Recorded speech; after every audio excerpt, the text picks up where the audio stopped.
Hello दोस्तों, मैं Ravi Soni RKS institute में आपका एक बार फिर से हार्दिक अभिनंदन करता हूं। बच्चों, आज हम करने जा रहे हैं चंद्रयान 1 के बारे में, इसके सारे इंपॉर्टेंट टॉपिक्स। तो आइए इसको स्टार्ट करते हैं। इसकी बिगिनिंग कहां से हुई? देखिए, हमारे इंडिया में एक एएसआई है, एस्ट्रोनॉटिकल सोसाइटी ऑफ इंडिया। ये एक ऑर्गेनाइजेशन है, इसरो की तरह है। उन्होंने एक आइडिया फॉरवर्ड किया इसरो को, इंडियन स्पेस रिसर्च ऑर्गेनाइजेशन को सन 2000 में एक आइडिया फॉरवर्ड किया कि क्या हम भी मून पर जा सकते हैं।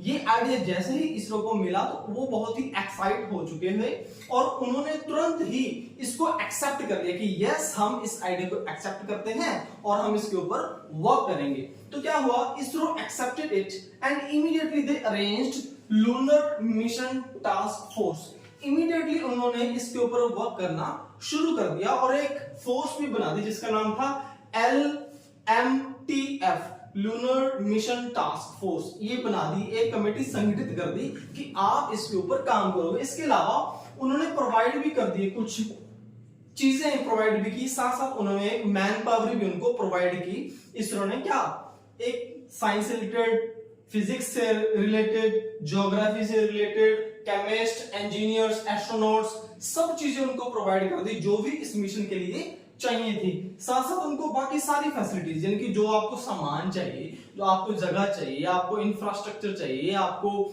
बिजली चाहिए, आपको anything if you want, you just write and we will provide you. तो वहां से इसकी शुरुआत हो चुकी थी और धीरे धीरे इसकी इंफॉर्मेशन जो थी वो पीएम ऑफ इंडिया, तब उस टाइम पे कौन थे हमारे प्राइम मिनिस्टर ऑफ इंडिया थे तब, एबी वाजपेयी, यानी कि अटल बिहारी वाजपेयी जी तब हमारे प्राइम मिनिस्टर थे। तो उन्होंने ये अनाउंस कर दिया कि हम चांद के ऊपर सैर करने वाले हैं और उन्होंने ये अनाउंस किया था 15 अगस्त 2003 को।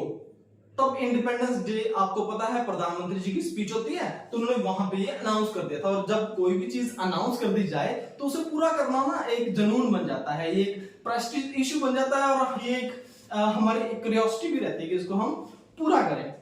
तो वहां से इसकी शुरुआत हो चुकी थी। उसके बाद हम बात करते हैं इसकी हिस्ट्री की, कि इससे पहले कौन कौन सी कंट्रीज ने ऑलरेडी इसको कर चुके थे। देखिए, सबसे पहले सोवियत यूनियन ने किया था इसको 1959 में। ये आंकड़े आपको याद रखने पड़ेंगे क्योंकि कॉम्पिटिटिव एग्जाम्स में ऐसा पूछा जाता है कि भारत कौन से नंबर की जो है ना कंट्री है जिसने लूनर सरफेस के ऊपर लैंड किया था। तो अभी तक मैं बता दूं कि इन 4 कंट्रीज ने किया था 2003 तक।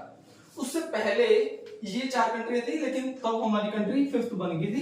तो इसको आपने ध्यान रखना। फर्स्ट कंट्री कौन थी? सोवियत यूनियन, जिन्होंने 1959 में किया था। सेकंड थी यूनाइटेड स्टेट, 1962 में अपना मून के ऊपर जो है ना अपना लैंडर भेजा था। जापान ने भेजा था 1993 में और यूएसए मेंबर स्टेट्स ने भेजा था 2006 में। हमारा नंबर कब आया था? हमारा नंबर आया था जी 2008 में, ये रहा। यानी कि इसके बाद 2006 के बाद हमारा नंबर कब आया था? 2008 में। हमें 5 साल लग गए थे इसकी तैयारी करने के लिए, राइट। तो ये चीजें आपने ध्यान रखनी है। ये होने के बाद India was the 5th country to reach up to the lunar surface. देखिए, लूनर सरफेस तक ही हमारा मून पहुंचा था, लेकिन पहुंचा था सक्सेसफुली। और इसकी हमें अचीवमेंट्स क्या क्या थी वो भी हम इसमें करेंगे। हम इसका सिर्फ एक ओवरव्यू कर रहे हैं। मिशन क्या था? देखिए, लॉन्च कब हुआ था? ये हमारा था PSLV।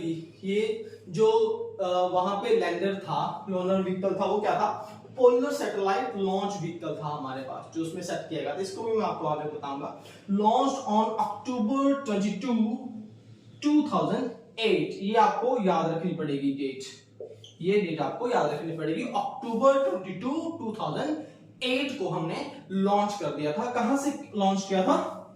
SDSC, Satish Dhawan space centre से हमने लॉन्च कर दिया था। श्रीहरिकोटा में, आंध्र प्रदेश इसको लॉन्च कर दिया था। इसकी जर्नी भी रही थी 312, इतने डेज की इसकी जर्नी रही थी। उसके बाद इसके बाद क्या वाला वो भी हम इसके ऊपर डिस्कस करेंगे, कहां मिला, कैसे मिला।